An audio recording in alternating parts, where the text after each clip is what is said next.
Ayun guys, magluluto tayo ng bangus steak. Ngayon maglalagay tayo ng sibuyas. Yan, sibuyas lang. Yan.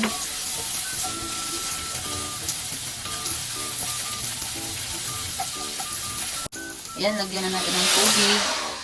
2 cups.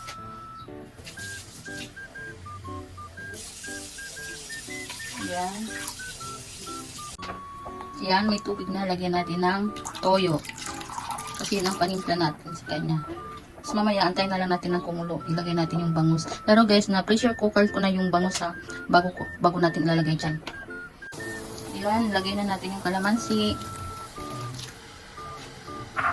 And then, paminta.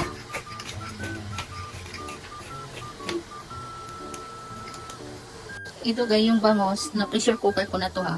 Ayan. Tapos lagay na natin yan dyan. Isa-isa, dandahan natin. Baka malabog.